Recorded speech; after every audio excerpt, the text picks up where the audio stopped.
Hai everyone, anak-anakku semuanya, apakah di kelas kalian terdapat struktur organisasi kelas? Nah, apakah kalian termasuk salah satu di dalamnya?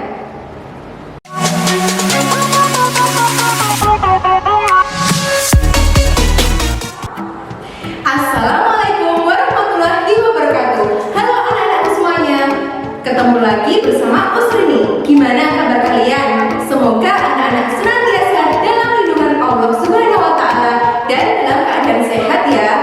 Mari sebelum kita memulai pembelajaran pada hari ini, kita awali dulu dengan membaca basmalah. Bismillahirrahmanirrahim. Pada video kali ini kita akan belajar IPA dengan bahasan materi sistem organisasi kehidupan makhluk hidup. Sebelumnya, anak-anakku di rumah jangan lupa untuk like, komen, share sebanyak-banyaknya serta subscribe YouTube SMP Birut Sragen. Sekarang mari kita simak video pembelajarannya. Let's get started. Anak-anak, jika kita perhatikan pada persepsi kita di awal video tadi mengenai apakah kalian termasuk salah satu pengurus dalam struktur organisasi kelas. Nah, ternyata jika diperhatikan kalian itu termasuk salah satu bagian dari kelas. Nah, kelas kalian itu termasuk salah satu bagian dari kelas 7. Nah, kelas 7 ini termasuk dalam salah satu bagian dari sekolah SMP atau MTS. Nah, sekolah SMP atau MTS ini termasuk dalam salah satu bagian dari sekolah-sekolah yang ada di kecamatan. Nah, setelah anak-anak memperhatikan pernyataan ilustrasi dari Usrini tadi, sekarang coba anak-anak di rumah memperhatikan anggota tubuh kalian. Nah, anggota tubuh kalian itu apakah juga tersusun dari unit-unit penyusun tubuh? Nah, maka kita pada bab kali ini akan mempelajari tentang unit-unit struktur penyusun tubuh. Anak-anak akan mempelajari mulai dari unit struktur terkecil hingga membentuk tubuh kalian, juga lingkungan di sekitar kalian. Nah, anak-anak, fokus pembahasan kita pada kali ini adalah mengenai biosfer. Apa itu biosfer?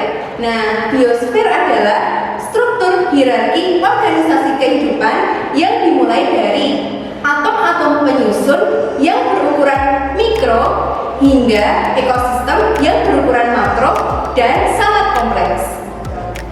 Sistem organisasi kehidupan dimulai dari atom, molekul, organel sel, sel, jaringan, organ, sistem organ, dan organisme. Atau jika kita mau lebih cepat dalam menghafal, kita bisa menggunakan metode jembatan keledai, yaitu Amel suka jajan Oreo, sinis orangnya. Gimana? Lebih mudah kan? Nah, anak-anak, tahukah kalian apa itu atom? Pasti pernah dengar ya, tapi bukan jenis kacang loh ya. Jadi, atom adalah bagian terkecil dari suatu zat yang sudah tidak dapat dibagi lagi. Nah, untuk contohnya yaitu ada hidrogen, kalium, natrium, klor, fluor, dan tentunya helium. Gabungan dari atom-atom tersebut nantinya akan membentuk molekul.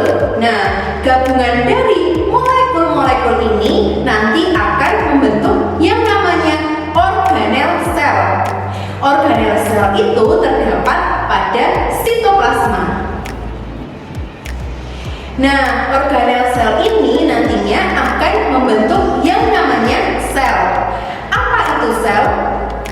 Sel merupakan unit struktural dan fungsional terkecil dari makhluk hidup. Nah, makhluk hidup yang memiliki satu sel saja disebut dengan makhluk hidup unit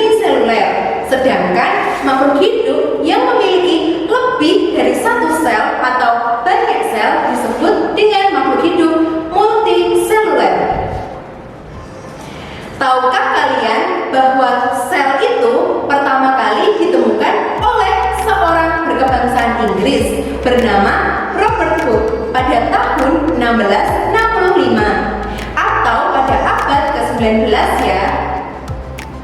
Sel berdasarkan ada atau tidaknya membran inti atau membran sel dibedakan menjadi dua, yaitu sel prokariotik dan sel eukariotik.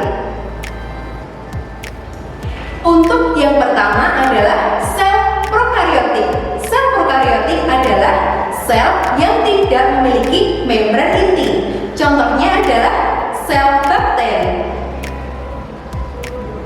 Selanjutnya adalah sel eukariotik, yaitu sel yang memiliki membran inti. Contohnya adalah sel tumbuhan dan sel hewan.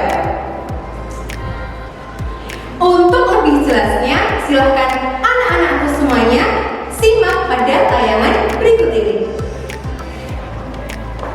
Struktur organel sel hewan.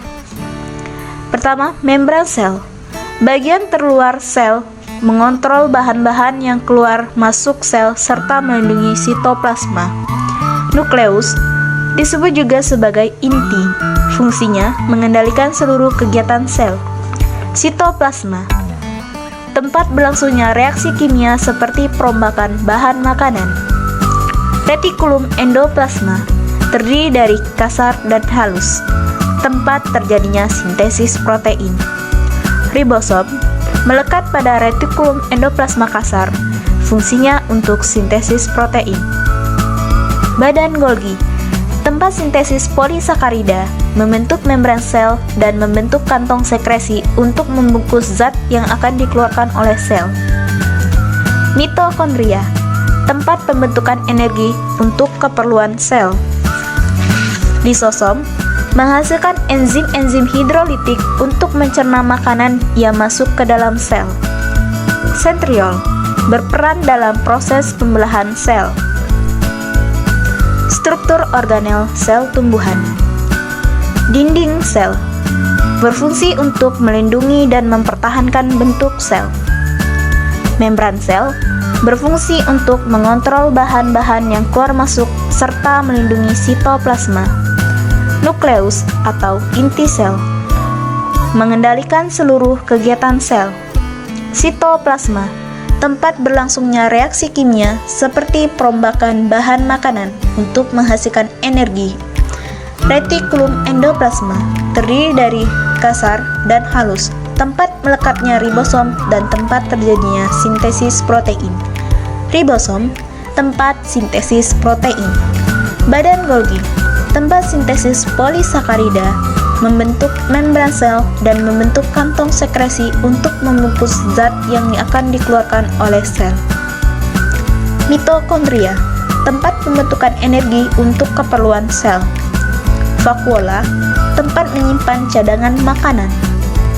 Kloroplas, tempat berlangsungnya fotosintesis. Selanjutnya, kita akan belajar mengenai jaringan. Jaringan adalah sekumpulan sel yang memiliki bentuk dan fungsi yang sama.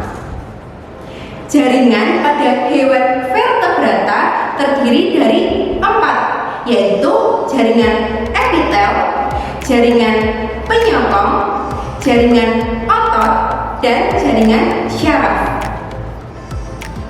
Sedangkan pada tumbuhan terdiri dari 5 jaringan, yaitu jaringan epidermis, lalu jaringan meristem, lalu jaringan parenkim, jaringan penyokong, dan terakhir jaringan pengangkut. Contoh jaringan pada tumbuhan yaitu jaringan xilem dan jaringan floem. Anak-anak, fungsi dari xilem adalah mengangkut air dan garam mineral dari dalam tanah menuju ke daun.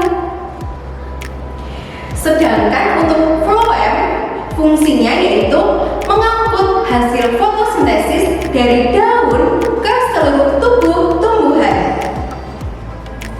Nah, jaringan-jaringan ini nantinya akan membentuk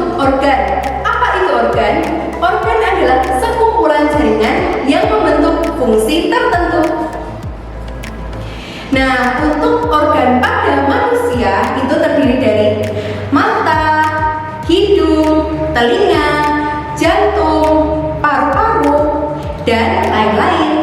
Serta untuk organ pada tumbuhan terdiri dari akar, batang, dan daun. Nah, kemudian kumpulan dari organ-organ tersebut akan membentuk yang namanya sistem organ. Jadi, sistem organ ini adalah kumpulan beberapa organ yang melakukan fungsi tertentu. Contohnya adalah sistem pencernaan pada manusia. Nah, sistem pencernaan pada manusia meliputi organ mulut, organ kerongkongan, kemudian organ lambung, organ usus halus, organ usus besar, serta anus. Nah, sedangkan pada tumbuhan, sistem organnya adalah akar, batang, dan daun yang melakukan sistem transportasi tadi yaitu mengangkut zat hara atau bahan makanan dari dalam tanah menuju batang, kemudian selanjutnya menuju daun untuk melakukan proses fotosintesis. Selanjutnya, sistem organ tadi akan membentuk yang namanya organisme atau individu baru. Contohnya apa? Contohnya adalah kita. Nah, sistem organ tersebut terdiri dari sistem pencernaan, sistem pernapasan, sistem ekskresi, dan lain-lain. Baik, anak-anakku solih-solihah, sampai sini sudah pada paham ya? Nah, untuk pada pembahasan materi kali ini, kita hanya sampai pada organisme. Sedangkan untuk membahas materi biosfer secara lebih rinci, bisa kalian pelajari sendiri saat di bangku SMA ya. Baik, anak-anakku solih-solihah, bagaimana pembelajaran IPA pada hari ini? Mudah dan menyenangkan bukan? Karena kalau mindset kita tentang IPA itu mudah dan menyenangkan, maka ketika ada ujian ataupun tugas terasa lebih ringan. Untuk pembelajaran IPA pada hari ini, Ustazah cukupkan sampai di sini. Tetap semangat berlomba-lomba dalam kebaikan. Fastabiqul khairat. Wassalamualaikum warahmatullahi wabarakatuh.